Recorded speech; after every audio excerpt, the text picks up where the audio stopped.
Welcome one more day to Enharmony, and welcome to the first episode in 2020.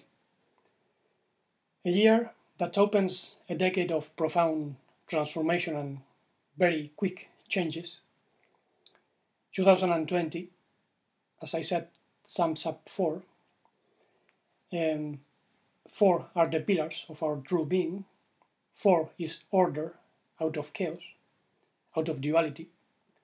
And 2020 is 2020, which sums up to 40, the symbol of the journey through darkness, the emotional deluge. 20 is 2 in front of 0, the void of existence. Actually, in this decade, people will experience a great void and chaos, precisely because of technological progress, superficiality, and we all will experience a judgment of conscience to manifest order out of chaos, not by chance in the 22 archetypes of consciousness, the Kabbalistic archetypes mirrored in the Tarot, for instance. The number 20 is the final judgment, represented with trumpets waking up the dead. So those who are awakening have the responsibility to wake up others, and this is something required to remain in order. Now, the more we align up ourselves with the lies and chaos, forgetting about our mission here on earth, the more reality will respond negatively, destructively.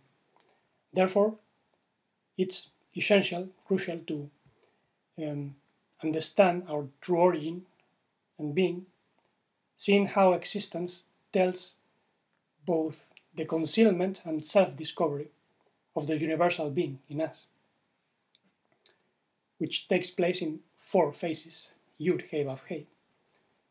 We'll see that deeper in the next episode, but today I suggest going to the simple things of daily life and start seeing truth in our experience. And I'll start telling that many years ago I came to know a wise woman who is now close to 90 years of age. We became friends, and she opened my mind to the world of synchronicities, the meaningful coincidences that reflect our situation at any time. And she discovered many aspects of her life by paying attention to these coincidences, realizing that there seems to be a watchful intelligence that uses every aspect of our life in order to reveal something important that we must know, even the so-called delusions that we have. And this is something I have confirmed in my experience many times. Actually, 6 years ago, I fractured my hips in Ireland, ignoring there was a fissure, a little crack already, when I traveled from Madrid, and some big efforts I made with a heavy backpack led to deeper cracks. So, unable to walk properly, I went to a public hospital, and I'll never forget the name of the doctor who saw me. It was Derek. And he didn't find anything wrong in the X-ray scan. He said it was just an inflammation. But my hips continued to hurt so much that I suspected there were some cracks, and I went back to Spain. And there, an MRI revealed there was actually an undisplaced fracture in both femoral necks. And during my period of recovery, weeks resting on bed and months of rehabilitation, I started to study Hebrew wisdom deeper and realized something very shocking. The name of the doctor who saw me, Derek, means way in Hebrew. Actually, the followers of the Messiah, Yeshua, were called Derek, way, because they were manifesting the Messiah through the way of life. But obviously, there is a way of life, a Derek of life, and a Derek or way of death.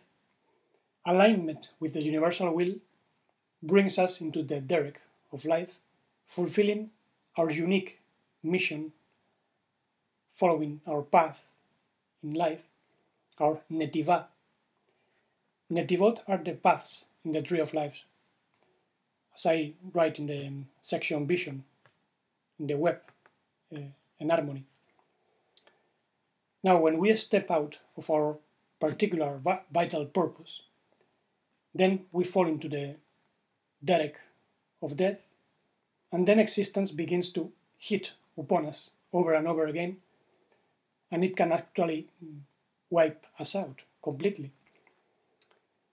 Because we eat from the tree of knowledge of good and bad, seeking only external gratification, going always my way, following the egotistic paths, which are always self-destructive.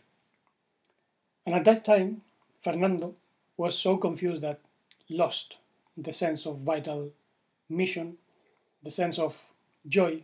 I even stopped singing and playing the piano. And darkness began to manifest outside even deeper, especially a year later, or two, more or less, when my body started to react with allergies to all sorts of food, huge intestinal problems, thyroid inflammation, irritation of the vocal cords, I could not sing, and many other severe symptoms. Now, as I wrote in the section Personal Song in the web, I didn't use medicines to recover because I was convinced that the roots of all this were not physical, they were rather psychological and spiritual. And I investigated all the physiological sides, all the psychological and also spiritual meanings of this, finding not only poor food habits but also a loss of autonomy, loss of vital purpose, economic dependence, especially from my family, a sense of emotional dependence. I was not able to find a satisfying, fulfilling job. And all that was stressing me so much that my immune system literally got crazy, attacking everything. It also was weakened, contributing to a gut infection that literally took control of my physical temple. And I assumed the responsibility for all that because at that time darkness was taking over me. And all that confusion and internal adversity became an externalized criticism, attack from others, from existence itself, and all because the personal unconscious is connected to the personal unconscious of others in the collective unconscious. So when we don't heal something inside, it manifests outside and is mirrored by people or by events, things. This is why Yeshua said, "Do not judge, and you shall not be judged." Now, judge by whom? Well, he also revealed that when he said that the Father does not judge anyone, since all judgment and discernment has been entrusted to the Son. And the Son is the emanation of light, the double-edged sword, the sword of truth, which is conscience. An objective conscience sees and is seen at the same time, because it links subject and object. It's not a narcissistic consciousness. The Holy One sees himself mirrored in the feminine aspect outside, uniting masculine and feminine, the divine marriage. This is why there is love in true being. And this is why true sages always say that the observer is the observed. We are constantly watched by the universal intelligence, however we remain completely disconnected, very afraid to look face to face, afraid of looking to the reality of unconditional love and modified life, which is very intense, the light of truth and also blissful serenity, because our false personality dissolves, and it's afraid of that dissolution. And Paul expressed all this in a very poetic way in 1 Corinthians 13, when he said, "Now I see darkly, as in a mirror, but the time will come when I will see face to face. I see partially, but I will know how I have been known." And all this means that now we only see the shadows of reality. And this is mirrored in sacred language. For instance, in Hebrew, olam means cosmos. But we can read it as elem, which means hidden. And what conceals the true cosmos and its magnetic light of life is an electromagnetic quantum fractal perception that fragments, labels, divides everything. It sees the world as particles and waves, as scientists do. People see the Creator God and creation as something separate, God and the devil as separate, good and bad, up and down, right and left. And this is generated by an immature mind, which is always divisive, satanic, full of adversity, and also diabolical, because it accuses constantly. Diabolos in Greek means accuser, slanderer. So our task is not to divide, condemn, criticize. We must discover the light of life in the ignorance we experience in darkness. However, the light of truth is so strong that it can kill. Actually, in Hebrew, emet means truth. And if we take out the letter Aleph, which means universal spirit and universal conscience, then we get met, death. Because truth kills when we don't perceive this truth from the center of being. When we live from our false personality, truth is like an axe. Therefore, who is being living through us? And most importantly, what's the role of darkness? Because the experience of great darkness has a function. We must use it to wake up deeper. And this realization came to me not only by pondering, reflecting on primordial teachings, but always from inner experience, self-realization. For instance, since childhood, I have a memory in which I am light emanated by a greater light, more intense light. And there I simply float, receiving an infinite love and shining light that I cannot understand. And when I arrived here, without knowing how, I forgot about all this, looked for that expansiveness and bliss and love in material things, in external love, but obviously this cannot be found that way.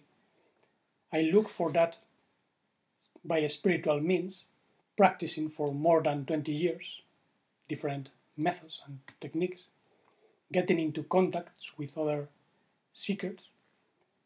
And it took me a whole deal of suffering to realize that the task of the original beings of light is not to seek, demand, go back to heaven, as some would say. Our responsibility is to remember, understand, and share the gifts of life that are already contained within our being. We must flourish in life. And this is why we came here. Because here there is only darkness, broken images, fractals of unreality. And even those of us who came to help forget about all this, and we don't look face to face normally. We live back to back, as it happened to Adam and Eve, Adam and Hava, according to Hebrew wisdom. Adam and Eve, mind and body, in the Garden of Eden, didn't know each other very well. The true self was disconnected from the psychic self, so to say. and thus they got asleep, forced by the astral intelligences in nature, and thus they ate from the tree of knowledge of good and bad, moved by the energy and deceptive mind of the serpent, as we all know, a mind that divides and looks for satisfaction in external things constantly. By forgetting this, we seek outside the divine face that dwells inside. And we ignore that the external wealth and external pleasures are only shadows of the blissful essence of life. Seeking this bliss in worldly pleasures, we also demand love and recognition from others, and as we don't find them, we accuse the world and others, manifesting our automatic shadow personality, which can actually be calculated because it's made of patterns of time which are mirrored in the birth date. I am programming some episodes in Vital and Harmonia, the other channel, in order to show how to find the mirror and shadow of mundane personality from the birth date. But meanwhile, remember that our aim is to express the original personality, not the personality that we inherit from the world. True personality brings understanding by means of integral conscience, which has 4 aspects. A clear and holistic vision that encompasses subject and object, seeing reality face to face. This is why it's called objective conscience, not narcissistic consciousness. It has thoughts in accord to the original forms of life, not the false copies and genetic modifications made by the false god of this universe, the demiurge, the false Yud Hevab Hey. In third place, it has a pure, compassionate heart, which sometimes brings remorse of conscience because it clashes with the low vibration of our false personality. And finally, true integral conscience has the harmonious word that manifests even in actions, revealing the original divine image, blending masculine and feminine in the image to which many of us belong as cosmic body cells, even though we remain asleep and disconnected. But we will see this more profoundly in the following day. I will continue telling the self-discovery of the great being in us, showing an astounding adventure from the unmanifest with the emergence of the true cosmos by means of the word, the emanation, the original image of the Holy One, and its fracture, which gave rise to time and our fallen universe. But for now, thank you for listening attentively. And having said this, blessings of unconditional love and modified life, integral conscience, and true, blissful serenity.